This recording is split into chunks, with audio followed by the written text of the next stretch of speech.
हाय, good afternoon everyone. सब लोग ठीक होंगे? ठीक है, शुरू करते हैं क्लासेस इलेक्ट्रोकेमिस्ट्री का। लास्ट क्लास में हमने there are 5 types of 5 cell के बारे में डिस्कस किया था। 5 टाइप्स के हाफ सेल जो थे उनके बारे में डिस्कस किया था। Metal ion, gas ion half cell था। थर्ड हमारा था, आपको याद होगा, रेडॉक्स इलेक्ट्रोड या रेडॉक्स हाफ सेल। फोर्थ हमारा मेटल इनसॉल्युबल सॉल्ट। मैंने 4 तक आपको डिस्कस किया था और मैंने आपको ये भी बोला था लास्ट क्लास में, आपको अगर थोड़ा मोड़ा रिकॉल हो या याद हो, कि 5 नंबर जो है उसे हम थोड़ा आगे करेंगे, काफ़ी आगे करने वाले। तो 4 को हमने यहाँ पे डिस्कस कर लिया था। 4 को यहाँ पे थोड़ा मैंने शायद बताया था, सेम यही एग्जाम्पल है, देख सकते हैं आप, यही बताया था कि 4th आपको क्लियर हो गया होगा। मैंने बताया था आपको कि जिसका भी सेल बनाना हो, जिसका भी सिल्वर रॉड का बनाएंगे, उस सिल्वर रॉड के पास पहले उसी की कोटिंग करेंगे, उसी के सॉल्ट की क्या कोटिंग करेंगे, उसी के सॉल्ट का कोटिंग करेंगे। क्लियर है आपको? ठीक है, अब इसी को थोड़ा सा हम लोग और स्टैंडर्ड फॉर्मेट में लाके देखेंगे। तो आज की हमारी हेडिंग है, लिखेंगे कंस्ट्रक्शन ऑफ मेटल इनसॉल्युबल। हमारी हेडिंग है construction of metal insoluble salt, construction of metal insoluble salt in ion half cell, construction of metal insoluble salt in ion half cell from metal ion half cell, from metal ion half cell, from metal ion half cell. Once again I repeat, construction of metal insoluble salt in ion half cell from metal ion half cell. I hope सबने लिख लिया होगा, सभी बच्चे online आ गए हैं। फटाफट जरा एक बार मैसेज मुझे जरा ड्रॉप कर दें ताकि मुझे एक बार अटेंडेंस का आइडिया आ जाए कितने लोग हैं, उसके बाद हम लोग शुरू करेंगे। जल्दी से जरा एक बार मैसेज ड्रॉप करेंगे, ठीक है? हाँ, बहुत अच्छा। तो करते हैं थोड़ा, एक बार सभी बच्चे स्क्रीन पे जरा देखें। ये तो आपको दिख रहा होगा, अभी लिखना नहीं है आपको, कुछ भी अभी लिखना नहीं है। आप पहले देखें ध्यान से, थोड़ा एक बार देखेंगे, थोड़ा काफ़ी इंपॉर्टेंट है। मैंने इसको रफ नहीं किया है, आते ही मुझे रफ करना चाहिए था, हमने रफ नहीं किया, मतलब इसकी ज़रूरत है। थोड़ा यहाँ देखो, ये सिल्वर का एक कैथोड है, यहाँ पर देख लें। ये एक सिल्वर का क्या है, रॉड है, जो बेसिकली एक कैथोड है। सिल्वर का एक क्या है, रॉड है, जो बेसिकली एक कैथोड है, एजी रॉड। और ये बेसिकली कैसा एक कैथोड है, यहाँ पे ऐसे लिख देता हूँ, ये कैथोड है। कैथोड के अंदर हमने क्या किया, एक सॉल्यूशन जो है मिलाया, in solution of AG plus ion. यहाँ पर हमने लिया solution of AG plus ion, यहाँ पर लिख देता हूँ solution of AG plus ion. ठीक है, यहाँ जरा देखना है। तो अगर मैं इसका ये वाला तो आप समझ पा रहे होंगे कौन सा, ये मेटल आयन हाफ सेल है। कौन है ये? Metal ion half cell. उम्मीद करता हूँ आपको क्लियर हो पा रहा होगा। पिछले क्लास में आपको याद होगा, Cu का रॉड लेते थे कैथोड पे। सभी बच्चे जरा देखें, Cu का रॉड, Cu2 प्लस नीचे सॉल्यूशन में लेते थे। क्या लेते थे? Cu2 प्लस लेते थे। सिमिलर इस बार हमने Ag का रॉड ले लिया और Ag प्लस कहाँ ले लिया, कंटेनर में। पिछले क्लास में आपने देखा होगा Zn का रॉड था, Zn2 प्लस यहाँ था। उसी तरीके से एक रॉड हमने ये ले लिया है। इसका रिप्रेजेंटेशन जरा देखेंगे एक बार पहले। चूँकि इसको हमने कैथोड ले लिया है तो मैं यहाँ पर लिखूँगा, पहले रिप्रेजेंटेशन देखते हैं। ठीक है, तो यहाँ पे मैं लिखूंगा कैथोड हाफ सेल रिप्रेजेंटेशन। इसका रिप्रेजेंटेशन कैसा होगा, Ag प्लस जो होगा एक्वस में, ये एक इलेक्ट्रॉन लेके और Ag सॉलिड में कन्वर्ट हो रहा होगा। एक बार देख लो जरा, ये दोनों फिगर एक दूसरे से लिंक होने वाले हैं, फिर लिखना है, अभी लिखना नहीं है। एक बार जरा देख लो इसको थोड़ा जल्दी से, ये सॉलिड बन जाएगा। इसका मतलब ये हो गया, ये इसका रिप्रेजेंटेशन है, ये तो इसका रिएक्शन है, CHCr है। ये क्या है, इसका CHCr है। उम्मीद करता हूँ आपको क्लियर हो पा रहा होगा। तो मैं यहाँ पे जो E0 इसका लिखूंगा वो लिखूंगा Ag प्लस और Ag लिखूंगा। क्लियर हो गया होगा। फिर मैं यहाँ पे CHCrP इसका लिखूंगा। CHCrP का मतलब कैसे लिखूंगा, जरा से देखो यहाँ पे, Ag plus aqueous slash Ag solid slash क्या लिखूंगा, Ag सॉलिड। इसका कंसंट्रेशन गिवन होगा कितना, C1 मोलर लिख लेंगे। अब आपको पता है नस्ट इक्वेशन अप्लाई करेंगे, तो अकॉर्डिंग टू नस्ट इक्वेशन इसमें लगने वाला, इसमें लगेगा, जरा देख लो आप। तो नस्ट इक्वेशन किसके लिए निकालेंगे, ई सेल के लिए। कौन से सेल के लिए, कैथोड पे यानी रिडक्शन पे। कैथोड पे क्या हो रहा है, ये रिडक्शन हो रहा है। मैं यहाँ पे जरा हिंट में ऐसे लिख देता हूँ, रिडक्शन हो रहा है। तो Ag plus slash Ag, E0 Ag plus slash Ag, यहाँ पे लिखूंगा -0.059/1 लिख लेता हूँ, लॉग प्रोडक्ट का कंसेंट्रेशन। प्रोडक्ट कितना है, 1। सॉलिड है तो डायरेक्ट 1 लिख सकते हैं, कोई आपत्ति नहीं होना चाहिए। नीचे बाई रिएक्टेंट का, तो रिएक्टेंट का Ag प्लस कंसेंट्रेशन। उम्मीद करता हूँ सभी बच्चे जरा इसको समझ पा रहे होंगे। इसको जरा कॉपी करना है एक बार जल्दी से, जरा कॉपी में थोड़ा ध्यान सुनना है। कॉपी आपका इस फॉर्मेट में है, ठीक है। ये दोनों पहले कॉपी कर लें आप, मैं एक बार जरा दोनों समझाऊंगा, आप ये दोनों जरा कॉपी एक साथ करना है, ठीक है। ये दोनों एरो बना दिया हमने एक साथ। मैं अभी बताऊंगा ये कैसे बना, लेकिन पहले दोनों एक साथ कॉपी कर लेंगे, क्योंकि प्रॉब्लम नहीं आएगी जब मैं ये समझाऊंगा तो इसको रफ कहीं कर दूंगा तो दिक्कत हो जाएगा, इसलिए जरा जल्दी से पहले दोनों कॉपी करेंगे। ये दोनों फिगर एक साथ कॉपी करना जरा जल्दी से, मैं 2 मिनट वेट कर रहा हूँ, जरा जल्दी से कॉपी कर लें पहले बार, फिर हम शुरू करेंगे आगे।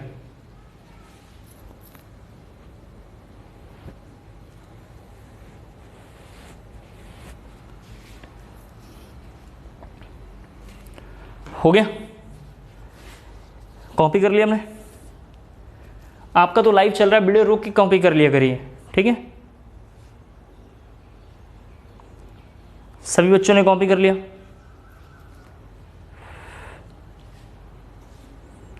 देखिए, अगर मैं इसमें एक्सेस ऑफ KCL मिला दूंगा, अगर मैं इसमें एक्सेस ऑफ KCL मिला दूंगा या कुछ भी KBR KI कुछ भी मिला दूं जो अच्छा लगे, KCL अगर मिला दूंगा तो यहां से Cl माइनस बाहर आएगा। अगर मैं KBR मिलाऊंगा तो Br माइनस आएगा, आयोडीन मिलाऊंगा तो आयोडीन माइनस आएगा। सिंस इस क्वेश्चन में हमने Cl नेगेटिव लिया है इसे हम Cl लिखेंगे, लेकिन आप चाहें तो आप ऐसा भी लिख सकते हैं Br नेगेटिव, I नेगेटिव या Cl नेगेटिव। यहाँ पे थोड़ा हिंट में लिख देता हूँ KBR KI, आपको कोई प्रॉब्लम नहीं होना चाहिए, और यहाँ लिखा होता है KCl। ये सब ऐसे ही लिखा हुआ है, इसको लेकर परेशान नहीं होना है। अभी हम ये वाला केस केवल देख रहे हैं, इसमें जैसे ही KCl मिक्स करेंगे, जैसे ही KCl मिक्स करेंगे तो जरा देखो, ये आपने कॉपी कर लिया होगा, जरा इधर रफ कर रहा हूँ, ठीक है, 2 लाइन रफ कर रहा हूँ, जरा आपने कॉपी कर लिया होगा। जैसे ही मिक्स करेंगे तो देखते हैं जरा से क्या होने वाला है, उसी कंटेंट को हमें थोड़ा लिखना है। यहाँ देखें, excess of KCl, excess of KCl, ठीक है, इज एडेड, देन जरा देखें क्या होगा। देन के बाद जरा सभी बच्चे देखें, ये Ag प्लस इस क्लोरीन को लेके, ये जो Ag प्लस कंटेनर में है इस क्लोरीन को लेके बना लेगा AgCl, तो Ag plus Cl minus gives AgCl solid, gives क्या हो जाएगा AgCl सॉलिड। सभी लोग जरा समझ पा रहे होंगे। और आपको तो पता है AgCl किस में ब्रेक करता है, Ag plus plus Cl minus, उम्मीद करता हूँ क्लियर हो पा रहा होगा।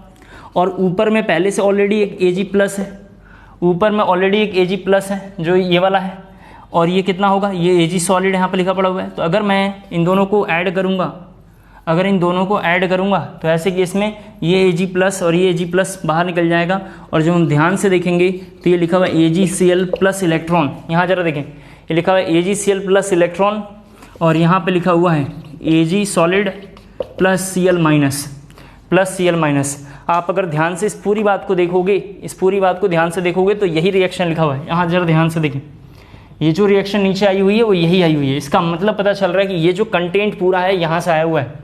ये कंटेंट कैसा आया हुआ होगा, मैं एक बार दोबारा बोलता हूँ, इस पूरी लाइन को जरा लिंक कर देता हूँ। सबसे पहले मैं क्या करना है, एक Ag का रॉड लेना है। जैसे Ag का रॉड है, मान लिया हमने ये Ag का रॉड है, इस रॉड को हम क्या करेंगे, Ag रॉड को एक कंटेनर में डिप्ड करेंगे। पहले उस कंटेनर में Ag सॉल्यूशन पहले से एक्सेस ऑफ Cl पास करेंगे, तो ये Cl यानी ये Cl और ये Ag मिलके इसके पास एक क्या कर लेगा, यहाँ पे कोटिंग कर लेगा।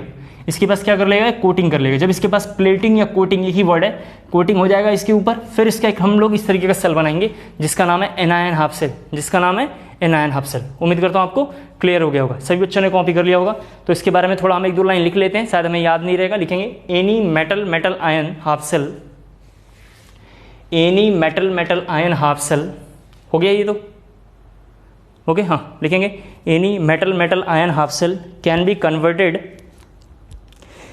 converted into metal, can be converted into metal insoluble salt, metal insoluble salt, anion half cell, metal insoluble salt anion half cell, simply by adding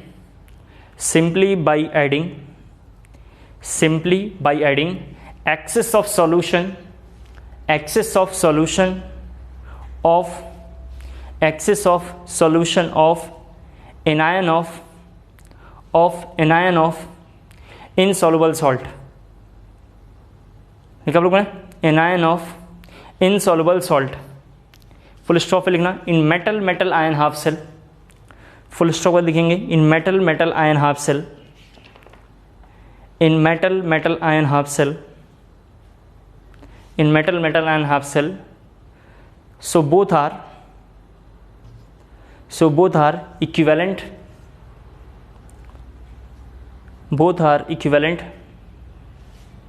both are equivalent, and by doing this electrode potential, and by doing this electrode potential of cell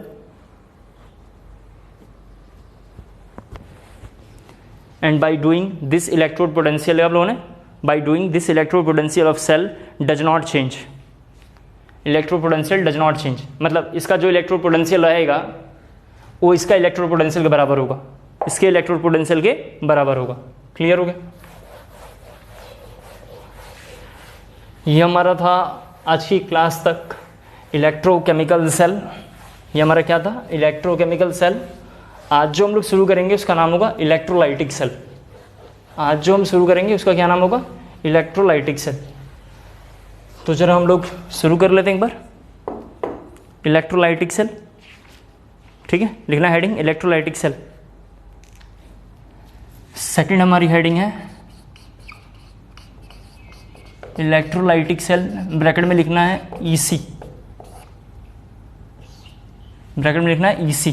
लिखेंगे इसमें cell in विच, लिखना है इसमें cell in which process of electrolysis, cell in which process of electrolysis is carried out, cell in which process of electrolysis is carried out, cell in which process of electrolysis is carried out is known as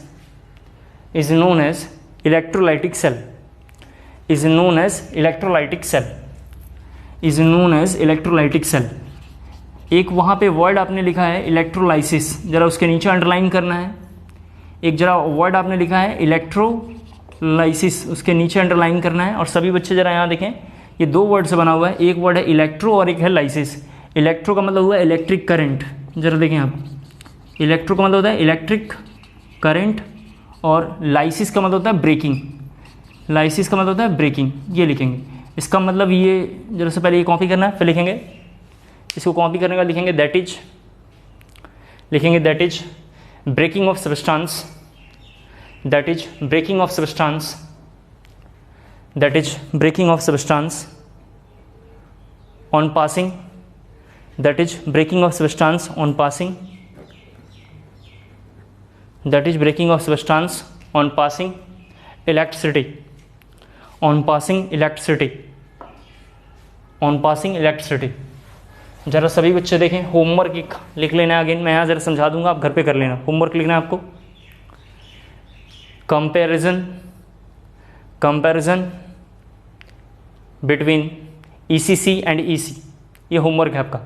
comparison between ECC and EC, ठीक है। मैं EC समझाता हूँ, ECC समझा दिया मैंने।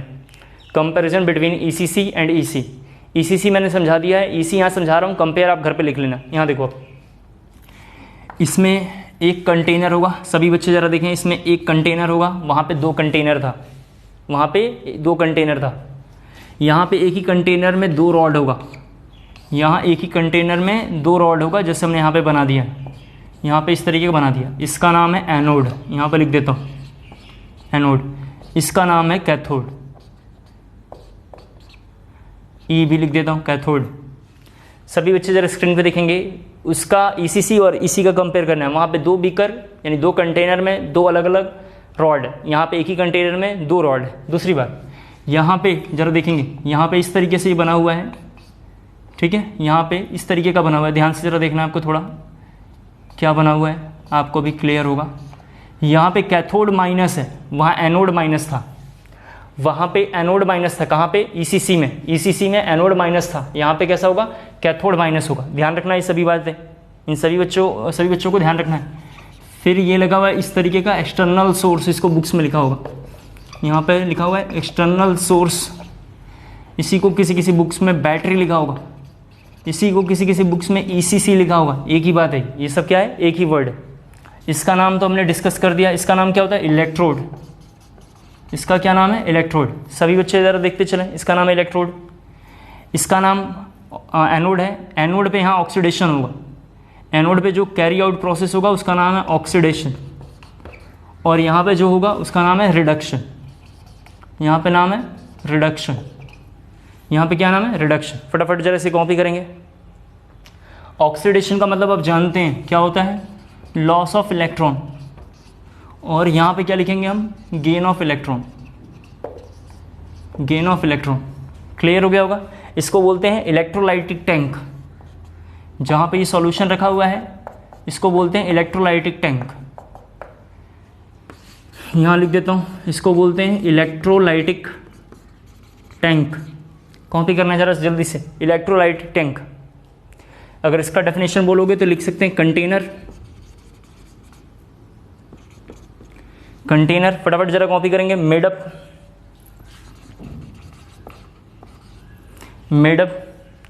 Of non electrolyte,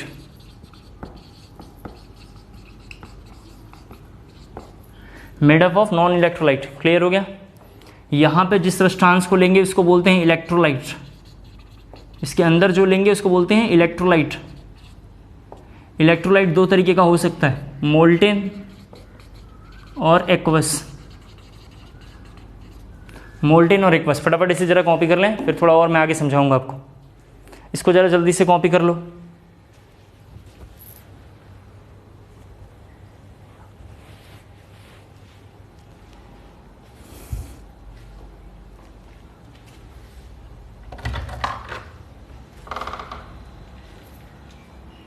हो गया। वंस अगेन आई रिपीट, दोनों कंपेयर कर देते हैं। ईसीसी में 2 कंटेनर, सिंगल कंटेनर, 2 कंटेनर में अलग अलग रॉड, यहाँ पे एक कंटेनर में 2 रॉड। वहाँ पे एनोड पे नेगेटिव चार्ज, यहाँ एनोड पे पॉजिटिव चार्ज। वहाँ एनोड पे ऑक्सीडेशन, यहाँ भी एनोड पे ऑक्सीडेशन। वहाँ कैथोड पे पॉजिटिव चार्ज, यहाँ कैथोड पे माइनस। वहाँ कैथोड पे रिडक्शन, यहाँ भी कैथोड पे रिडक्शन। यहाँ पे एक इलेक्ट्रोलाइट लेना है। इलेक्ट्रोलाइट मोल्टेन भी हो सकता है, एक्वस भी हो सकता है। दूसरी बात, ईसीसी का सबसे बड़ा इंपॉर्टेंस थोड़ा ध्यान से देखना है। ईसीसी में chemical energy convert into electrical energy, chemical energy convert into electrical energy. और यहाँ पे दिखाई दे रहा है कि इलेक्ट्रिकल एनर्जी यानी बाहर से एनर्जी ये केमिकल एनर्जी में कन्वर्ट कर रहा है। तो ईसीसी का सबसे बड़ा डिफरेंस जो है 3-4 है। पहला, ईसीसी में केमिकल एनर्जी से इलेक्ट्रिकल एनर्जी कन्वर्ट होता है, इसमें इलेक्ट्रिकल एनर्जी से केमिकल एनर्जी में कन्वर्ट होगा। दूसरा, उसमें एनोड पे नेगेटिव साइन या एनोड पे पॉजिटिव साइन। सिंगल कंटेनर वहाँ होगा, यहाँ मतलब वहाँ पे डबल कंटेनर 2 रॉड है, यहाँ पे सिंगल कंटेनर 2 रॉड है। क्लियर हो गया। अब जरा देखें क्या क्या क्वेश्चन इससे आता है। इलेक्ट्रोलाइटिक सेल थोड़ा छोटा है, जल्दी हो जाएगा, ठीक है। इससे क्वेश्चन पहला तो ऐसा आएगा कि एनोड, ये जो इलेक्ट्रोलाइट आपने लिया है, हम पढ़ने वाले हैं पूरा डिटेल में, लेकिन थोड़ा ध्यान से देख लो। ये जो आपने इलेक्ट्रोलाइट लिया है, इनमें से कौन सा मॉलिक्यूल यानी केटायन या एनायन, इनमें से केटायन या एनायन कैथोड पे जाएगा और इनमें से कौन सा एनोड पे आएगा। पहले ये क्वेश्चन आता है। दोबारा एक बार बोलता हूँ, इसको मैं अभी समझाऊंगा पूरा डिटेल में कि कैसे पता चलेगा कौन कैथोड पे जाएगा और कौन एनोड पे आएगा। तो पहले आपसे पूछेगा क्वालिटेटिव एनालिसिस, उसको बोलते हैं कौन एनोड पे और कौन कैथोड पे जाएगा, एक क्वेश्चन। दूसरा क्वेश्चन आपसे आएगा कि कितना ग्राम, कितना वेट, कितना ग्राम, कितना परसेंट एनोड पे डिपॉजिट होगा, कितना ग्राम, कितना वेट, कितना परसेंट कैथोड पे डिपॉजिट होगा, ये आपको बताना है। दोबारा सुन लें, बस यही चैप्टर है। इस पूरे इलेक्ट्रोलाइटिक सेल में हमें 2 ही टॉपिक देखना है। क्या देखना है? पहले तो ये देखना है कि इनमें से ये जो इलेक्ट्रोलाइट हम लेने वाले हैं, कौन कौन इलेक्ट्रोलाइट होगा, कितना यहाँ डिपॉजिट होगा और कितना यहाँ डिपॉजिट होगा, यानी कितना, यानी अमाउंट, यानी क्वांटिटिव एप्टीट्यूड हमें पढ़ना है। क्या पढ़ना है? क्वांटिटिव एस्पेक्ट या क्वांटिटिव एनालिसिस हमें पहला पढ़ना है। दूसरा, इनमें से कौन सा यहाँ जाएगा और कौन सा यहाँ आएगा, उसको बोलते हैं क्वालिटेटिव एनालिसिस। क्या बोलते हैं? Qualitative analysis. उम्मीद करता हूँ आपको क्लियर हो गया होगा, समझ गए होंगे। इलेक्ट्रोलाइट तो कुछ भी हो सकता है, इलेक्ट्रोलाइट कुछ भी हो सकता है। अगर आप इलेक्ट्रोलाइट जैसे जानना चाहते हैं तो इलेक्ट्रोलाइट देखो, यहाँ पे ये लिखा हुआ है सी और ये लिखा हुआ है ए। ए का मतलब एनायन, सी का मतलब केटायन। तो केटायन हमेशा इधर जाएगा और एनायन हमेशा इधर आएगा। कैसे ये बात पता चला होगा? तो केटायन अपोजिट चार्ज की ओर अट्रैक्ट होता है। मेल जो है आज के डेट में अगर थोड़ा छोड़ दें, मतलब हिंदू सभ्यता के तहत अगर चलें, थोड़ा चीज़ों को छोड़ दें, तो जो मेल होता है वो फीमेल के प्रति अट्रैक्ट होता है। तो बेसिकली यही है, आप दुकान पे जाएंगे प्लग वगैरह लेने तो बोलता है मेल फीमेल देना। क्या बोलता है? मेल फीमेल देना। आप कभी देखना वो ऐसे ही बोलता है। इसका मतलब है अपोजिट के प्रति क्या है, अट्रैक्शन बढ़ा के रखना है। तो ये केटायन जो है एनायन के प्रति, और एनायन जो होगा वो मतलब केटायन के ओर अट्रैक्ट होगा। इस बात को हम ऐसे याद कर लेंगे। जरा प्लीज़ यहाँ देखो, लिखा हुआ है यहाँ पे CC, यहाँ पे जरा देखेंगे CC रेड कैट, याद कर लेना, ठीक है। इस तरीके से शॉर्टकट याद कर लेना। वहाँ पे हमने शॉर्टकट क्या बनाया था? लोन, आपको याद होगा, लोन या RRCP। और यहाँ पे क्या याद रख लेंगे? CC red cat. CC का मतलब हो गया केटायन। जरा प्लीज़ यहाँ देखें, केटायन यहाँ पे लिखा हुआ है। यहाँ पे केटायन कहाँ पे होगा? सॉरी, हाँ ये लिखा हुआ केटायन कैथोड, सॉरी ये लिखा हुआ था केटायन कैथोड, यहाँ पे रिडक्शन, ठीक है, और यहाँ पे भी लिखा हुआ था कैथोड। आप इसको सी रेड कैट लिख लेना, सी रेड कैट ऐसा लिख लेना, सी रेड कैट लिख लेना, कैथोड रेड कैट, यानी ये लिखा हमने कैथोड पे क्या होगा, रिडक्शन। ये रफ कर रहा हूँ जरा, अब हम एक एक करके पढ़ने वाले हैं सभी चीज़ों को। तो सबसे पहले थोड़ा लिखना है आपको क्वालिटेटिव एनालिसिस ऑफ इलेक्ट्रोलिसिस। फटाफट जरा करेंगे, कम से कम आज हम लोग क्वालिटेटिव कर के ख़त्म करें, मैं लफड़ा नहीं चाहता हूँ, इसलिए फटाफट आज कर लो। लिखना आपको क्वालिटेटिव एनालिसिस ऑफ इलेक्ट्रोलिसिस। इसमें लिखेंगे determine quality that is nature of the product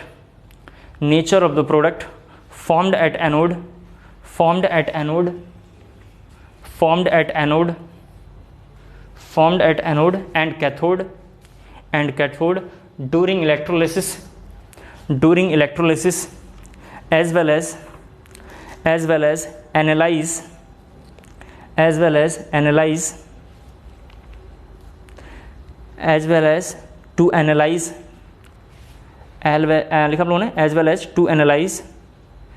reaction taking place at anode and cathode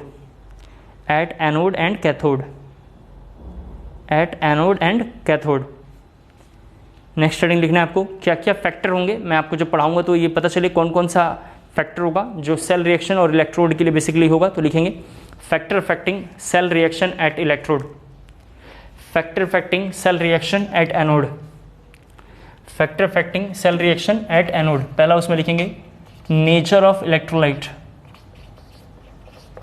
first है नेचर ऑफ इलेक्ट्रोलाइट, लिखेंगे इसमें नेचर ऑफ इलेक्ट्रोलाइट में। इलेक्ट्रोलाइट कुछ भी हो सकता है, लेकिन आपके कोर्स में ये लिखा हुआ है MgBr2। सभी बच्चे ज़रा स्क्रीन पे देखें, MgBr2, ZnCl2, CuSO4, AgNO3, इसको ज़रा कॉपी कर लेंगे। हमने ये एग्जांपल लिया, बहुत सारे हो सकते हैं, AlCl3 वगैरह कुछ भी हो सकता है, लेकिन हमने ये कुछ एग्जांपल लिया जो NCERT में सबसे ज़्यादा बार पूछा हुआ है, NCERT में सबसे ज़्यादा बार पूछा हुआ है।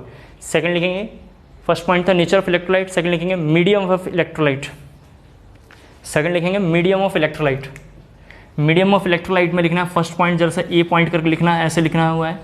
मीडियम में जरा सा देखो, अगर लिखा हुआ है क्वेश्चन में मोल्टेन फॉर्म लिखा हुआ है, जरा सभी बच्चे देखें यहाँ पे मोल्टेन NaCl लिखा हुआ है, तो इसका मतलब हो गया ये Na+ और Cl- में ब्रेक करेगा।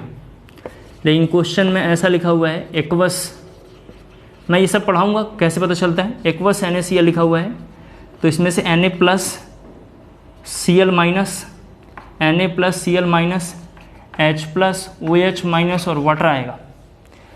ये सब हम लोग एक एक करके पढ़ेंगे, पहले एक जगह लिख ले रहे हैं ताकि हमें समझ में अच्छे से आए। नेचर ऑफ इलेक्ट्रोलाइट ये लिखा हुआ है, नेचर ऑफ के बाद हमने लिखा मीडियम ऑफ इलेक्ट्रोलाइट। इलेक्ट्रोलाइट का क्या मीडियम हो सकता है, या तो मोल्टेन या क्या हो सकता है एक्वस, मोल्टेन या एक्वस। थर्ड पॉइंट लिखना है आपको concentration of electrolyte, third point लिखेंगे concentration of electrolyte, third point है कंसंट्रेशन ऑफ इलेक्ट्रोलाइट, ठीक है। उसमें सबसे पहले लिखेंगे कंसंट्रेशन ऑफ इलेक्ट्रोलाइट में NaCl, और NaCl के लिए दो केस लिखना है यहाँ पे। पहला कंसंट्रेशन, सभी बच्चे जरा यहाँ पे देखें कंसंट्रेशन NaCl, ये इंपॉर्टेंट उतना नहीं है, ये डाइल्यूट NaCl बड़ा इंपॉर्टेंट है, सबसे ज़्यादा इंपॉर्टेंट ये है, इस पर लिखेंगे याद रखें। क्यों? क्योंकि ये थोड़ा एक्सेप्शन है, इसलिए इसको याद रखना है। ये लिखेंगे डाइल्यूट NaCl। थर्ड हमारी हेडिंग थी कंसंट्रेशन ऑफ इलेक्ट्रोलाइट, उसके अंदर ये कंटेंट आपको कॉपी करना है। इसमें लिखेंगे कंसंट्रेशन ऑफ इलेक्ट्रोलाइट में ही, कंसंट्रेशन ऑफ इलेक्ट्रोलाइट में लिखना है आपको बाय डिफॉल्ट लिखना, by default we consider concentrated NaCl, by default we consider concentrated NaCl unless otherwise mention, unless otherwise mention,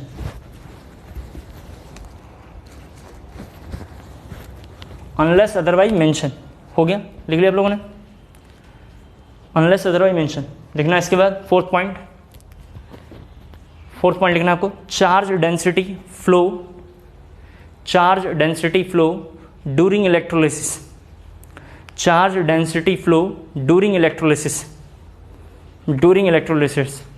इसमें केवल एक लाइन लिखना है आपको, डाइल्यूट H2SO4, और इसके ऊपर भी लिखेंगे, याद रखें डाइल्यूट H2SO4, इनको भी लिखेंगे, याद रखें। 5 नंबर पॉइंट लिखना है आपको, क्या क्या फैक्टर्स उसमें लिखना है। 5 नंबर पॉइंट लिखेंगे, nature of electrode. Nature of electrode आप तो जानते हो 2 तरीके का इलेक्ट्रोड होता है। जरा यहाँ पे देखो, मैं यहीं पे समझा दूंगा, आप डेफिनेशन लिख लेना। फर्स्ट इलेक्ट्रोड का नाम है इनर्ट इलेक्ट्रोड, आपको याद होगा ऐसा इलेक्ट्रोड का नाम था प्लैटिनम, और दूसरे का नाम है एक्टिव इलेक्ट्रोड। तो आप जरा वहाँ पे लिख देना, पहले लिखना नेचर ऑफ इलेक्ट्रोड में, नेचर ऑफ इलेक्ट्रोड में लिखना पहला इनर्ट इलेक्ट्रोड, फर्स्ट लिखना इनर्ट इलेक्ट्रोड। इनर्ट इलेक्ट्रोड में लिखना है, इनर्ट इलेक्ट्रोड में लिखना है electrode which does not participate, electrode which does not participate, electrode which does not participate in the process of, in the process of, electrode which does not participate in the process of electrolysis, in the process of electrolysis. Example platinum, example platinum, example platinum, example platinum। इसके बाद लिखेंगे second active electrode, second लिखेंगे active electrode, इसमें लिखेंगे electrode which participate, electrode which participate, electrode which participate in the process of, in the process of electrolysis, in the process of electrolysis, in the process of electrolysis। Example लिखना metal electrode, example लिखेंगे metal electrode, लिखना example metal electrode, bracket में लिखना Ag silver copper gold, gold का symbol Au होता है, gold का symbol AU होता है। कॉपी करेंगे जरा इसे जल्दी से, एक बार पहले कॉपी करना है आपको, इतनी बातें तो हो गया, कर लिया आप लोगों ने इन बातों को। फर्दर देखेंगे इसके बाद अगला पॉइंट लिखेंगे, मतलब नंबर काउंट कर लेना, पता नहीं कितना नंबर फैक्टर है। फैक्टर में नेक्स्ट फैक्टर लिखना है आपको, लिखना है आपको we consider always platinum electrode that is active electrode, लिखना है वी कंसिडर, अगला पॉइंट है we consider always platinum electrode that is active electrode unless otherwise mentioned, unless otherwise mentioned। Next point लिखना आपको always, नेक्स्ट पॉइंट लिखना always anode reaction, always anode लिखना sorry always analyze anode reaction first, ऐसे लिखना always analyze anode reaction first, anode reaction first. और last point लिखेंगे if anode is of the metal, is anode of the metal then always, if anode is metal then always that metal will oxidise, then metal will oxidise, that metal will oxidise. ठीक है, लिखा आप लोगों ने oxidise irrespective of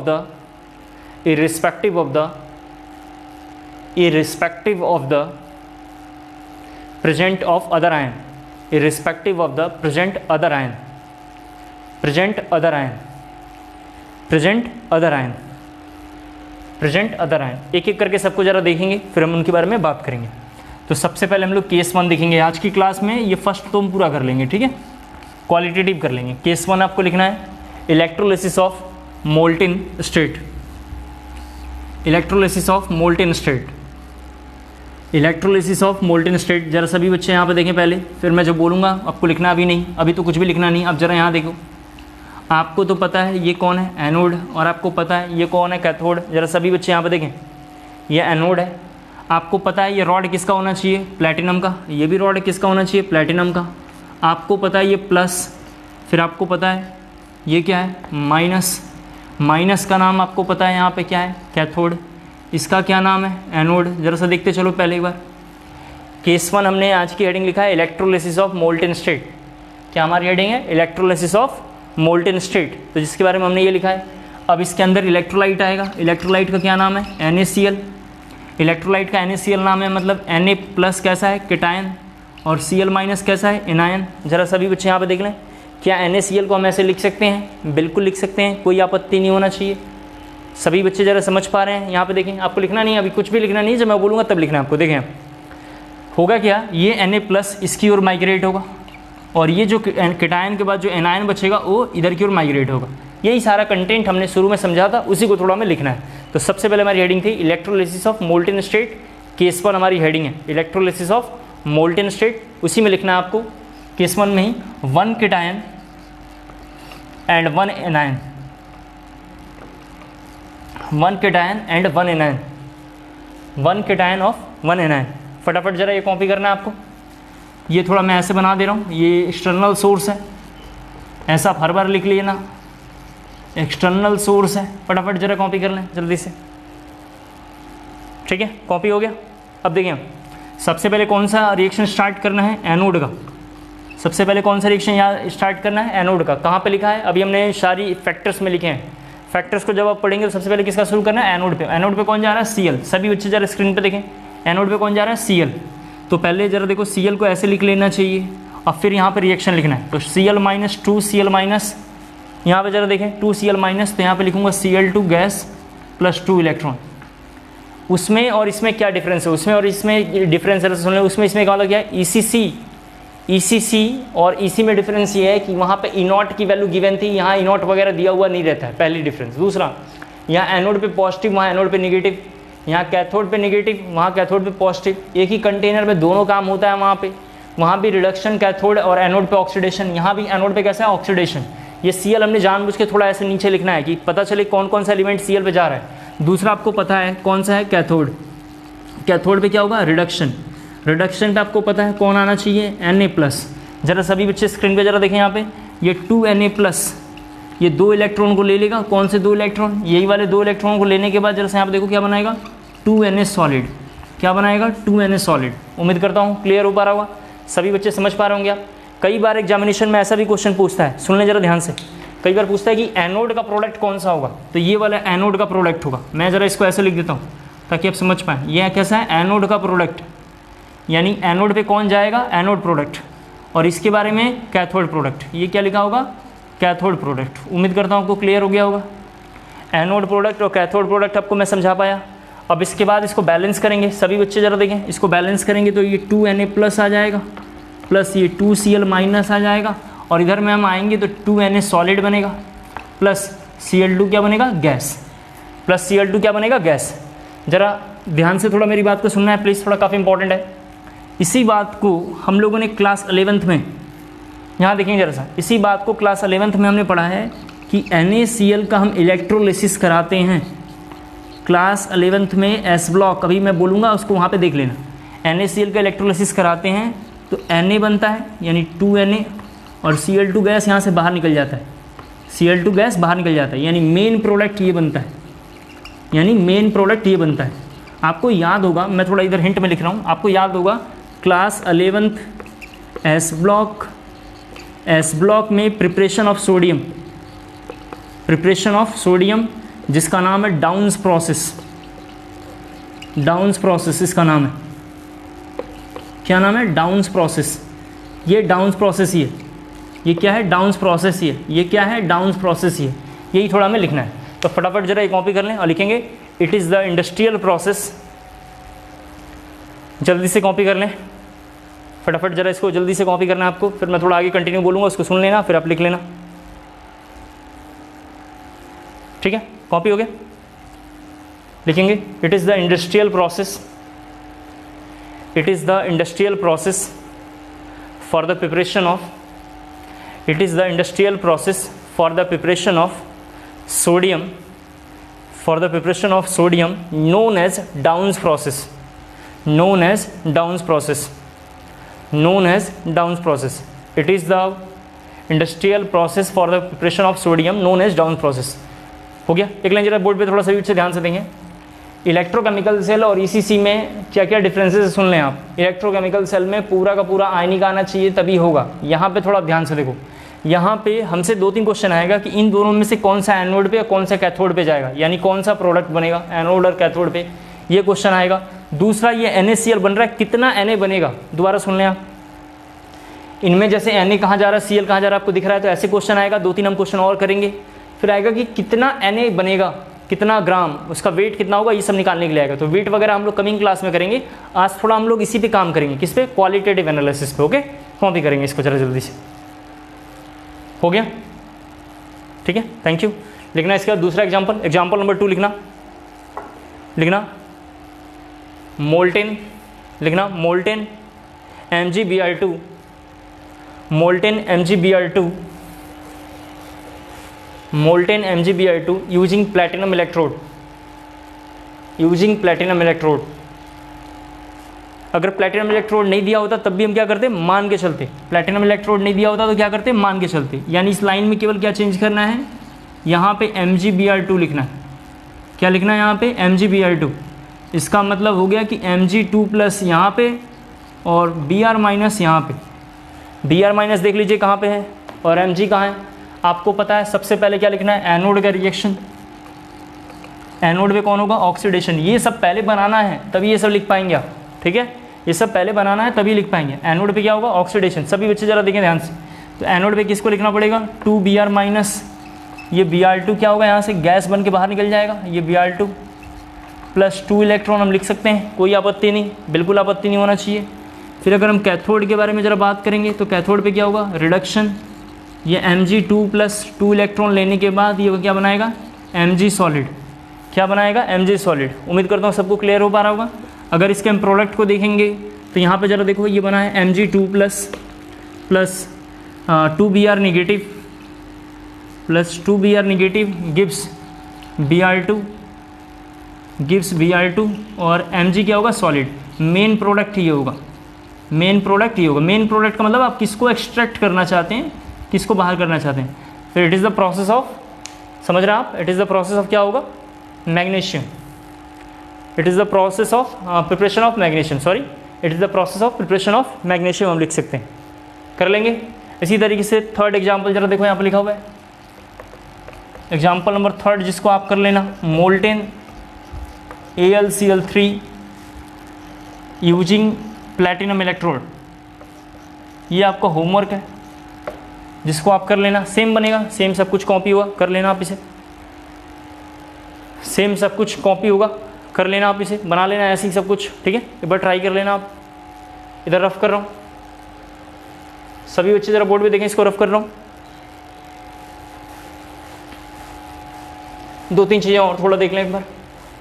अभी electrolytic cell में हमें N factor की बड़ा ज़रूरत पड़ने वाली है। तो आपको याद होगा एन फैक्टर हमने एक बार टॉपिक किया था मोल कंसेप्ट 2 की क्लास में। मोल कंसेप्ट 2 की क्लास में मैंने पढ़ाया था, जो क्लास 11th में है। इस बार 12th में हमने ये फ्री ऑफ कॉस्ट लेक्चर बच्चों को प्रोवाइड करने की कोशिश करी है। तो या तो आप देख लेना जब टाइम आएगा तो, और नहीं तो अभी फ़िलहाल यहाँ एन फैक्टर किसका आएगा, चार्ज के लिए आएगा। चार्ज के लिए आएगा। तो चार्ज के लिए एन फैक्टर होता है total number of charge.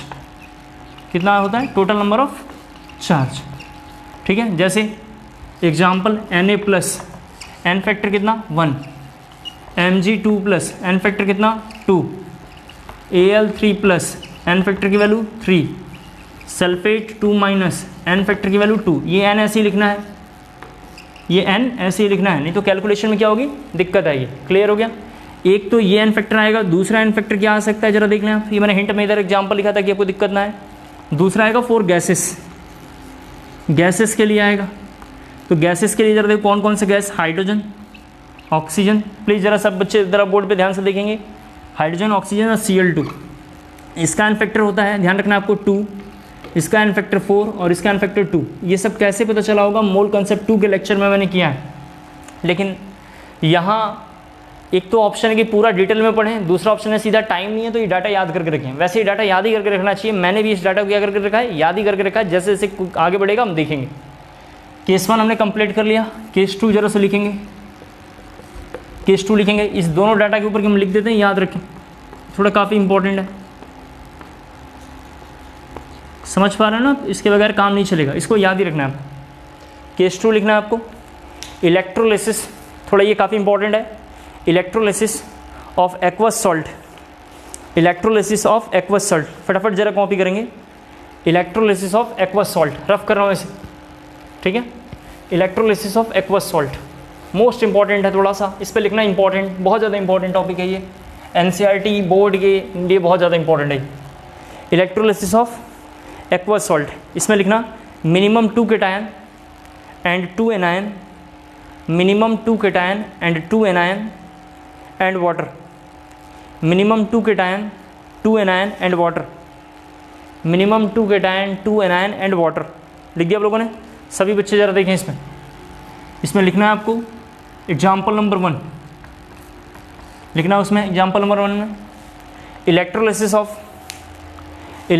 Of aqueous NaCl, example लिखना electrolysis of aqueous NaCl using platinum electrode, using platinum electrode, using platinum electrode. Once again I repeat, पहला कंसनट्रेटेड इलेक्ट्रोड हो तो बच्चा लेवल है, इसमें कोई दिक्कत ही नहीं है, 2 ही आयन है, एक केटायन और एक एनायन भाग चला जाएगा, कोई लफड़ा नहीं इसमें। दूसरा हमारा हेडिंग है electrolysis of aqueous NaCl using platinum electrode, ठीक है, ये हमारा सेकंड है। उसके अंदर फर्स्ट ऑप्शन लिखना है, उसके अंदर फर्स्ट ऑप्शन लिखना है कंसनट्रेटेड NaCl, उसके अंदर फर्स्ट हेडिंग लिखना है आपको कंसनट्रेटेड NaCl। फटाफट जरा कॉपी करें, उसके अंदर हमारी फर्स्ट हेडिंग है कंसनट्रेटेड NaCl।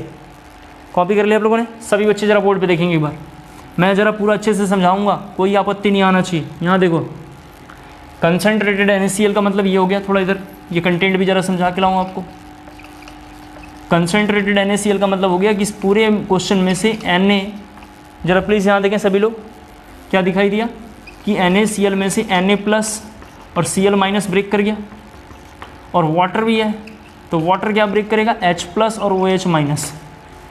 2 रॉड लगाएंगे तो रॉड ये रहा, रॉड कैसा है, प्लेटिनम का, रॉड कैसा है, प्लेटिनम का, आप तो जानते हो रॉड कैसा है इसमें, प्लेटिनम का।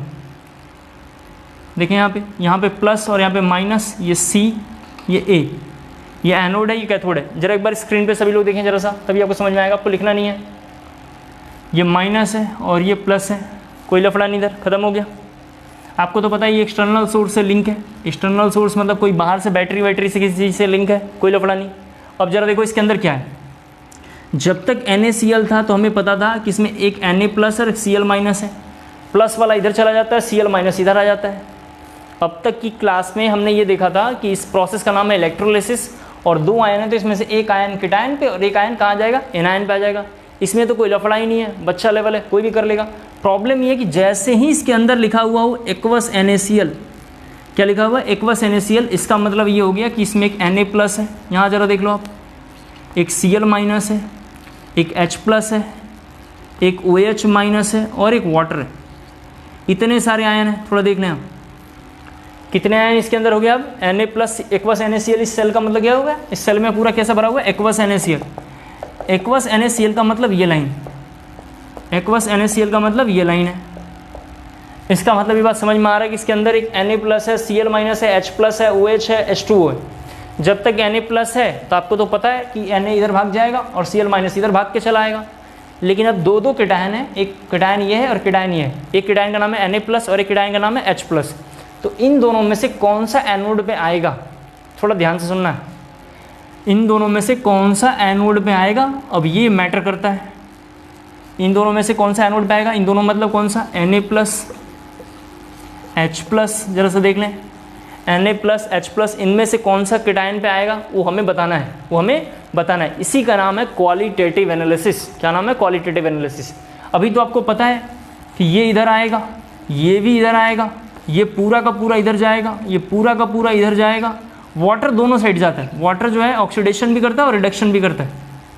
वाटर का क्या होगा, दोनों होगा, ऑक्सीडेशन और रिडक्शन दोनों होगा।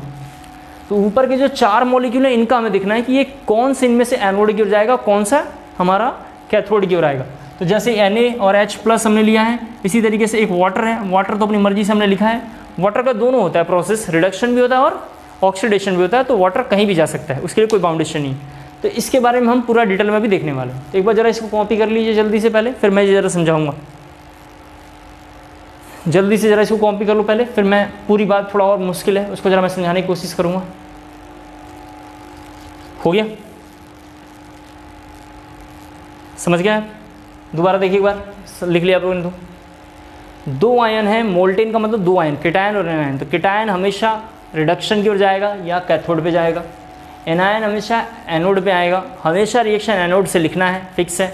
नहीं दिया हो तो प्लेटिनम इलेक्ट्रोड देना है, लिखा हो तब भी प्लेटिनम इलेक्ट्रोड लिखना है, लेकिन कॉपर सिल्वर गोल्ड लिखा है तो उसको एज इट इज़ कॉपी करना है। दूसरी बात, जब यहाँ पे एक्वस NaCl लिखा हुआ हो तो इसमें 5 तरीके के मॉलिक्यूल दिखाई दे रहे हैं, 4 आयन है, किटायन किटायन एनायन एनायन और एक वाटर मॉलिक्यूल। इनमें से कौन सा एनोड पे आएगा, यानी इन तीनों में से कौन सा एनोड पे आएगा, या इन तीनों में से, जरा यहाँ देखें, या इन तीनों में से रिडक्शन पे कौन होगा, कौन से में से, जैसे यहाँ पे लिखा हुआ है Cl-, जैसे यहाँ पे लिखा हुआ है OH-, अब देख सकते हैं, और वाटर, इनमें से कौन सा हमारा कैथोड पे आएगा। इन सभी चीज़ का डिसीजन, थोड़ा ध्यान से सुनना है मेरी बात को, इन सभी चीज़ का डिसीजन इलेक्ट्रोकेमिकल सीरीज देता है। इन सभी चीज़ का डिसीजन कौन देता है, इलेक्ट्रोकेमिकल सीरीज। एक बात, थोड़ा दूसरी बात ध्यान सुनना है, इलेक्ट्रोकेमिकल सीरीज बताता है कि इन चारों मॉलिक्यूलों में से वाटर को भूल जाएं तो कि कौन किटायन पे आएगा, कौन एनायन पे जाएगा, कौन किटायन पे आएगा, कौन एनायन पे आएगा, ये इलेक्ट्रोकेमिकल सीरीज बताएगा। दूसरा इलेक्ट्रोकेमिकल सीरीज बताता है कि इन लोगों में से 2 किटायन में से या 2 एनायन में से, यहाँ 2 किटायन लिखा हुआ है और 2 एनायन लिखा हुआ है, दोनों किटायन में से किसकी प्रेफरेंस थोड़ी अधिक होगी। प्रेफरेंस अधिक का मतलब क्या है, किसकी प्रायोरिटी इतनी अधिक होगी कि किटायन पे जाए, किसकी प्रायोरिटी एनायन पे आने की अधिक होगी, या किसकी किटायन पे या एनायन पे आने की प्रायोरिटी अधिक है, या मैक्सिमम प्रायोरिटी किसकी है, ये सब कौन बताएगा, इलेक्ट्रोकेमिकल सीरीज बताएगा। जब NCERT का पेज नंबर 1 खोलेंगे आप, NCERT का पेज नंबर 1 मतलब सॉलिड स्टेट नहीं, इलेक्ट्रोकेमिस्ट्री का पेज नंबर 1 और 2 जब पढ़ेंगे आप, तो वहाँ पे लिखा होगा due to preferential discharge theory. थोड़ा ध्यान सुना मेरी बात, NCERT में इलेक्ट्रोकेमिस्ट्री में पेज नंबर 1 और 2 में लिखा हुआ है due to preferential discharge theory, इनमें से एक किटायन पे चला जाएगा और एक एनायन पे चला आएगा। और जब प्रेफरेंशियल डिस्चार्ज थ्योरी को आप 3-4 महीना लगातार पढ़ेंगे और अच्छे से रिसर्च एंड डेवलपमेंट करेंगे तो आपको पता चलेगा उसका नाम है इलेक्ट्रोकेमिकल सीरीज। उसका क्या नाम है, इलेक्ट्रोकेमिकल सीरीज। इसीलिए मैंने आपको पहले ECS पढ़ाया, इसीलिए मैंने आपको पहले इलेक्ट्रोकेमिकल सेल पढ़ाया, ताकि जब ये टॉपिक आए तो आप अच्छे से समझ पाएँ। तो दोबारा आई रिपीट, कंसंट्रेशन सेल या मोल्टेन स्टेट में कोई दिक्कत नहीं है, लेकिन जैसे ही एक्वस NaCl आएगा तो मॉलिक्यूल में आयन की वैल्यू बढ़ जाएगी, आइदर किटायन या आइदर एनायन। इनमें से कौन सा किटायन की ओर या कौन सा एनायन की ओर आएगा, ये प्रायोरिटी डिसाइड करेगा कौन, प्रेफरेंशियल डिस्चार्ज थ्योरी, जो NCERT में लिखा हुआ है।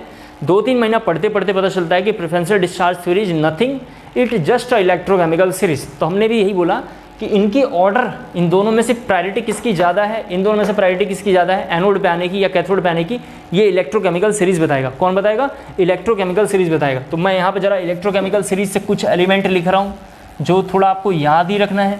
इसके ऊपर भी लिखता हूँ, याद रखें, क्योंकि ये मोस्ट इंपॉर्टेंट कंपाउंड है। थोड़ा सभी बच्चे यहाँ पे देखें, ये टेबल एकदम आपको याद रखना है। जैसे सबसे ऊपर लिखा हुआ है Li, यहाँ पे जरा सब बच्चे देखेंगे थोड़ा सा, यहाँ पे लिखा हुआ है Na, यहाँ पे लिखा हुआ है Zn, यहाँ लिखा हुआ है Fe।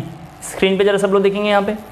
फिर hydrogen 0.01 volt, copper silver gold, copper silver gold. फिर यहाँ पे लिखा हुआ है Cl NO3, देखते चलो जरा सा, Cl के बाद OH NO3, इस तरीके से। फिर लिखा हुआ है सल्फेट और लास्ट में लिखा हुआ है फ्लोरीन। मुझे इसमें 2-3 बातें देख के पता चल रहा है कि हाइड्रोजन का नाम रेफरेंस इलेक्ट्रोड है। यहाँ पे जरा हिंट में लिख रहा हूँ, हाइड्रोजन का नाम क्या है, रेफरेंस इलेक्ट्रोड। और रेफरेंस इलेक्ट्रोड के ऊपर, इसके ऊपर जो है, इसके ऊपर यहाँ पे कैसे एलिमेंट यहाँ पे है, रिएक्टिव मेटल है। कैसे है, रिएक्टिव मेटल है, पिछले क्लास में सब पढ़ा दिया। और नीचे यहाँ पे कैसे आएंगे देख सकते हैं आप, नॉन रिएक्टिव या क्वाइनेज एलिमेंट। इसको क्या बोलते हैं, क्वाइनेज एलिमेंट, क्वाइनेज या नॉन रिएक्टिव, क्वाइनेज या नॉन रिएक्टिव एलिमेंट। और सबसे लास्ट में देख सकते हैं आप कौन आएगा, एनायन। सबसे लास्ट में कौन आएगा, एनायन। उम्मीद करता हूँ आपको क्लियर हो गया होगा। तो पहले थोड़ा 1-2 लाइन लिखना है आपको। सबसे पहले क्या करना था, ये फिगर ड्रॉ करना है। इस फिगर को ड्रॉ करने के बाद कॉपी में इस जरा कंटेंट को छोड़ के पहले ये कंटेंट कहीं फटाफट कॉपी करना है। मेन कंटेंट ये है, इसको ज़रा कॉपी करना है। और कॉपी करने के बाद लिखेंगे थोड़ा इस कॉपी में, जल्दी से ज़रा कॉपी कर लें।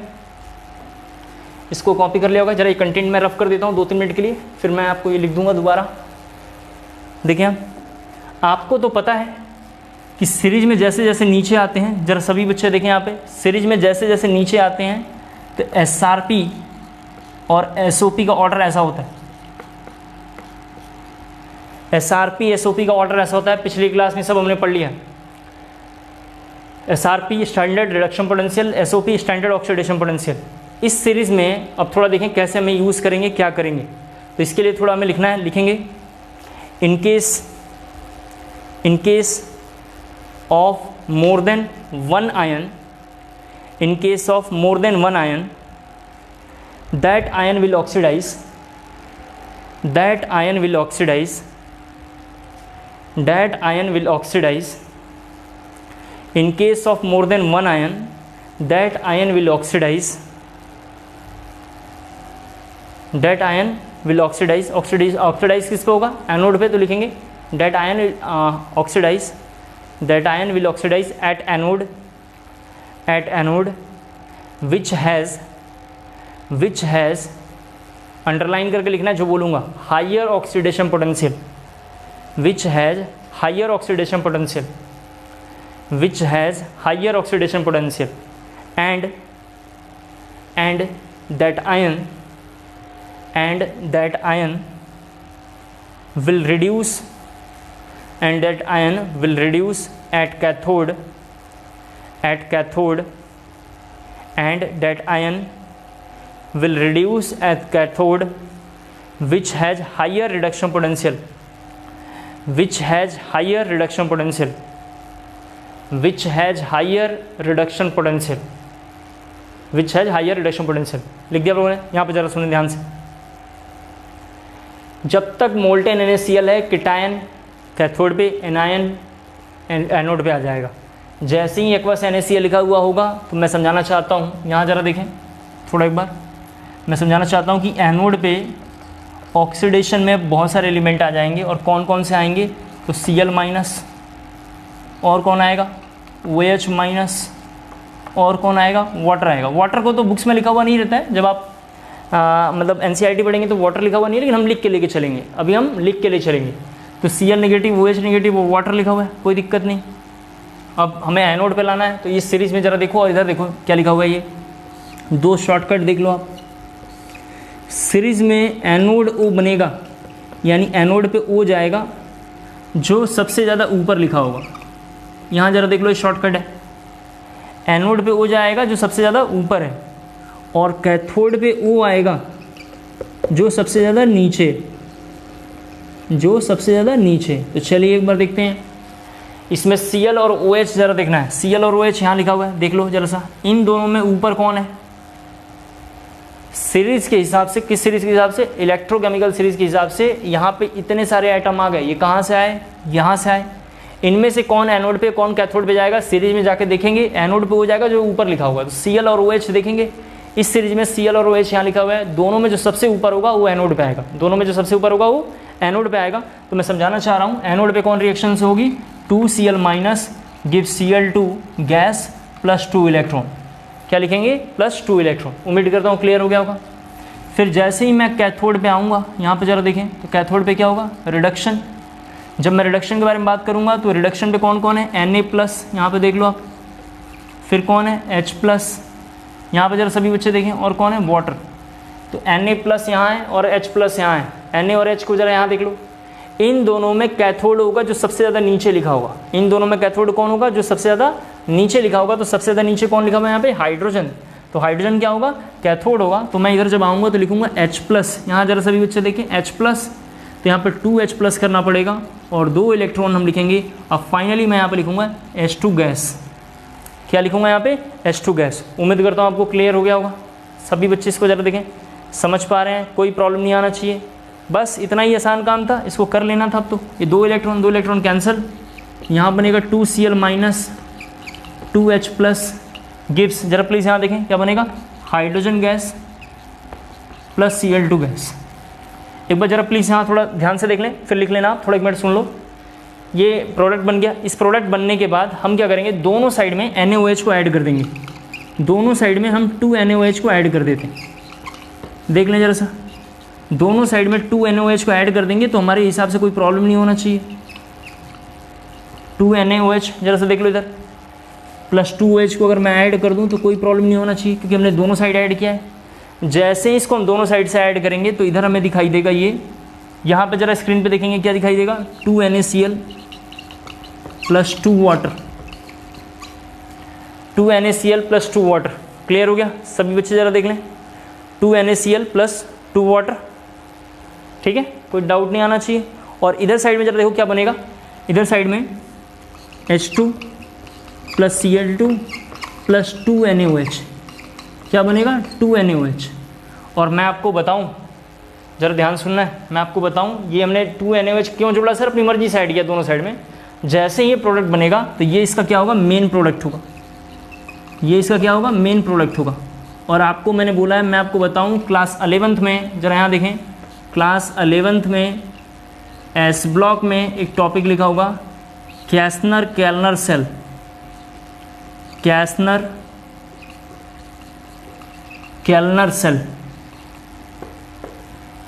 तो इतनी बातें ज़रा सा कॉपी करना है पहले, फिर मैं ज़रा पूरी बात समझाता हूँ। फटाफट इसको ज़रा कॉपी कर लें, जल्दी से कॉपी कर लें, मैं ज़रा यहाँ वेट कर रहा हूँ, फिर इसको शुरू करते हैं थोड़ा और आगे। ठीक है, इतना ही आसान है, ऐसे धीरे धीरे पढ़ना है अपने को। हो गया, जल्दी कॉपी कर लो।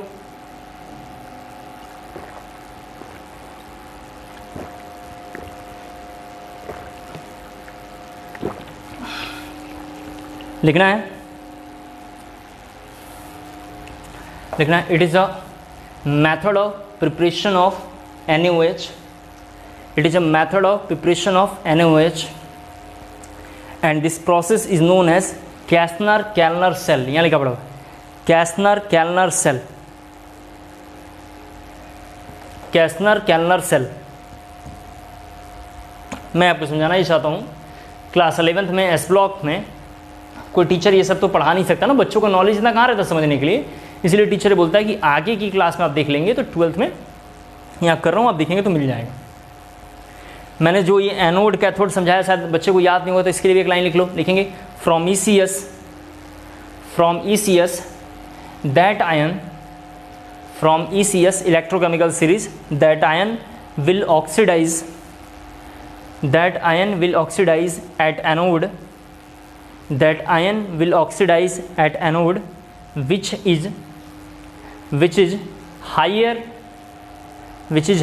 up in the series, higher up in the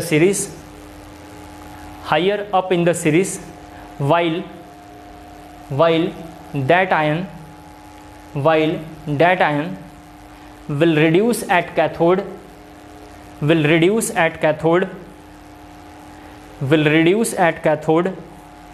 is lower in the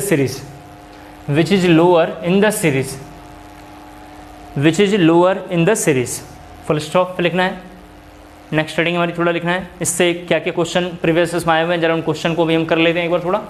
पहला क्वेश्चन आया हुआ है, जरा सुन लें आप, इनमें से कौन सा एनोड पे या कौन से कैथोड पे जाएगा। तो मैं समझाना ये चाहता हूँ कि जब तक मोल्टेन लिखा हुआ है, मोल्टेन सॉल्ट, तब तक तो आसान है, क्योंकि एक ही केटायन और एक ही एनायन होगा। मोल्टेन में आसान है, एक ही केटायन एक ही एनायन होगा। जैसे ही एक्वस लिखा हुआ होगा तो आयन की वैल्यू बढ़ जाएगी, आयन की वैल्यू बढ़ेगा तो ये रूल आएगा। इन लोगों में ऊपर जो होगा, ऊपर कैसे पता चलेगा, जो दो एलिमेंट यहाँ लिखे होंगे, जैसे ये दो एलिमेंट लिखे हुए हैं, इन दो एलिमेंटों में जो ऊपर होगा उसको एनोड पे लिखना है। किसी दो एलिमेंट में, जैसे ये दो एलिमेंट है, तो इधर किधर दो एलिमेंट में जो नीचे होगा उसको हमें कैथोड पे लिखना है। और इससे क्या क्या क्वेश्चन आता है थोड़ा सा वो लिखेंगे। तो हेडिंग लिखेंगे main points of electrolysis, main points of electrolysis of concentrated NaCl, of concentrated NaCl। सबसे पहला पॉइंट लिखेंगे मेन पॉइंट्स में, NaOH इज ऑब्टेन्ड। क्या लिखेंगे, NaOH is obtained, NaOH is obtained. Second point लिखेंगे हाइड्रोजन H2 एंड Cl2 लिखना, hydrogen की जगह पे लिखना H2 and Cl2 gas, H2 and Cl2 gas is obtained as byproduct, H2 and Cl2 gas is obtained as byproduct, third point लिखेंगे concentration of NaCl decreases, concentration of NaCl decreases, ठीक है। Fourth point लिखेंगे, fourth point, concentration of Na plus, concentration of Na plus will not change. Fourth point है concentration of Na plus will not change. जरा fourth number point को जरा समझ लें आप एक बार। जो इलेक्ट्रोलिसिस में पार्टिसिपेट नहीं करेगा उसमें चेंजेस नहीं होगा। तो Na प्लस इसमें तो आ ही नहीं रहा, इसमें क्या आ रहा है, Cl आ रहा है और क्या आ रहा है, H2 आ रहा है, Cl आ रहा है और H2 आ रहा है। तो हमने लिखा है concentration of Na plus will not change. और लास्ट पॉइंट लिखना है जो थोड़ा ज़्यादा इंपॉर्टेंट है, लास्ट पॉइंट थोड़ा ज़्यादा इंपॉर्टेंट है, लिखेंगे डूरिंग इलेक्ट्रोलिसिस, लिखेंगे during electrolysis pH of solution, during electrolysis pH of solution continuously increases. during electrolysis pH of solution continuously increases। मैं थोड़ा यहाँ पे pH कंसेप्ट जरा समझा देता हूँ आपको, जरा देख लो एक बार, थोड़ा बड़ा इंपॉर्टेंट है ये भी, एक बार जरा देख लें। आयनिक में तो पढ़ाया था, दोबारा एक बार मैं जरा समझा देता हूँ क्या है। अगर कैथोड पे H प्लस का कंसंट्रेशन, जरा प्लीज़ यहाँ पे देखें, कंसंट्रेशन घट रहा होगा तो हम बोलेंगे pH बढ़ेगा। जरा प्लीज़ यहाँ देखो एक बार सभी बच्चे, कैथोड पे अगर H प्लस का कंसंट्रेशन घटेगा तो हम बोलेंगे pH का कंसंट्रेशन बढ़ रहा है। एनोड पे अगर OH माइनस का कंसंट्रेशन कम होगा, इसका मतलब POH बढ़ रहा है, इसका मतलब pH का वैल्यू क्या हो रहा है, कम हो रहा है। जरा सभी बच्चे देख लें एक बार, ये दो कंसेप्ट थोड़ा आपको मुझे समझाना था। ये क्या लिख दिया सर, समझ में नहीं आया आपने। जो एनोड पे पार्टिसिपेट करेगा उसका कंसंट्रेशन कम होगा। क्या इसमें Na प्लस पार्टिसिपेट कर रहा है, नहीं, उसका कंसंट्रेशन कांस्टेंट है। लेकिन कैथोड पे देखो आप, क्या H प्लस पार्टिसिपेट कर रहा है, बिल्कुल कर रहा है। ऊपर वाले क्वेश्चन में देखें H प्लस बिल्कुल कर रहा है। जब H प्लस कर रहा है तो हमने 5 नंबर पॉइंट लिखा है during electrolysis continuous increases pH। क्या लिखा हमने, कंटिन्यूअस pH इंक्रीजेस। ठीक है, क्लियर हो पा रहा होगा, या pH of solution continuously increases, clear हो पा रहा होगा, ये बात हमने समझाया। फिर भी अगर आप थोड़ा इसको समझना नहीं चाहते हैं, इससे भी नहीं समझ रहे हैं, तो दूसरा मेथड देखिए। थर्ड, एक तो ये केस हो गया, जरा ये भी पहले समझा दूँ। पहले केस 1 ये हो गया, केस 2 हो गया, केस 3 देखें pH कब चेंज नहीं होगा, थोड़ा ये देखना है, pH कब चेंज नहीं होगा। pH नो चेंज के लिए क्या कंडीशन है, तो नो चेंज के लिए 2 कंडीशन। यहाँ देखो सबसे पहला तो है कि कोई आयन पार्टिसिपेट ना करे। क्या है, none of ion participate, none of ion participate, मतलब कोई आयन पार्टिसिपेट ना करे। जब कोई आयन पार्टिसिपेट नहीं करेगा तो H प्लस और OH negative equal to KW होता है, आप तो जानते हैं। और दूसरा हो सकता है बोथ पार्टिसिपेट, दूसरा हो सकता है बोथ पार्टिसिपेट। एक बार दोबारा बोलता हूँ, इस क्वेश्चन में pH की वैल्यू कंटिन्यूसली बढ़ रही है क्योंकि H प्लस कैथोड में पार्टिसिपेट कर रहा है। कैथोड पे करेगा तो ये पार्टिसिपेट मतलब कैथोड पे प्रोडक्ट बना रहा है कि नहीं बना रहा है, एनोड पे प्रोडक्ट बना रहा है कि नहीं बना रहा है, बस ये देखना है। क्या OH आ रहा है, नहीं आ रहा है क्योंकि Cl आ गया था, खत्म। pH कब चेंज नहीं होगा, जब दोनों ये पार्टिसिपेट ना करते हो। pH कब चेंज नहीं होगा, जब दोनों एक साथ करते हो या दोनों एक साथ नहीं करते हो। आप इस क्वेश्चन में भी नहीं समझ पा रहे हैं तो यहाँ देखिए आप, जब हमने रिएक्शन लिखा है तो वहाँ जरा देखें, जहाँ पर हमने लिखा होगा वहाँ पे, जहाँ पे कैसनर केल्नर सेल जरा लिखा हुआ है तो वहाँ देखें, वहाँ पर हमने लिखा है NaCl plus water gives 2 NaOH, ऐसा करके हमने बनाया था H2 और Cl2। बैलेंस वैलेंस छोड़ो, बैलेंस भूल जाओ। और यहाँ देखो ये जो NaCl है कैसे बना हुआ है, salt of strong acid plus strong base. Salt of strong acid strong base का मतलब pH की वैल्यू कितनी, 7 का मतलब न्यूट्रल। सर ये सब कैसे पता चला आपको, जब आयनिक इक्विलिब्रियम कॉपी में खोल के देखेंगे types of acid, types of base, types of salt, तो टाइप्स ऑफ सॉल्ट में देखेंगे salt of strong acid strong base, तो स्ट्रॉन्ग एसिड स्ट्रॉन्ग बेस का pH कितना होता है, 7, तभी तो न्यूट्रल है। ये सॉल्ट कैसा होता है, NaCl न्यूट्रल होता है, आप जानते हैं। लेकिन यहाँ पे आप देख सकते हैं, यहाँ पे क्या बन रहा है, बेस बन रहा है। बेस का मतलब क्या बन रहा है, NaOH बन रहा है। इसका मतलब क्या हो गया, स्ट्रॉन्ग बेस बन रहा है। इसका मतलब क्या हुआ, यहाँ पे स्ट्रॉन्ग बेस बन रहा है, यानी कंटिन्यूअस स्ट्रॉन्ग बेस की वैल्यू क्या हो रही है, बढ़ रही है। जब स्ट्रॉन्ग बेस की वैल्यू बढ़ेगा तो आप समझ पा रहे होंगे POH क्या होगा, कम होगा। जब POH कम होगा तो इस क्वेश्चन में क्या होगा, pH की वैल्यू बढ़ जाएगी। इस क्वेश्चन में pH की वैल्यू बढ़ जाएगी। इसको फटाफट जरा कॉपी कर लें और इसके बाद जरा सुन लें आप, कल हम लोग डाइल्यूट का केस करेंगे कल की क्लास में, और फिर उसके बाद थोड़ा और आगे बढ़ेंगे। तो मुझे लगता है कि कल और परसों अगर हम इसमें करते हैं तो हमारा इलेक्ट्रोलाइटिक सेल भी कंप्लीट हो जाएगा। तो आज के लिए इतना बहुत है। Thank you so much.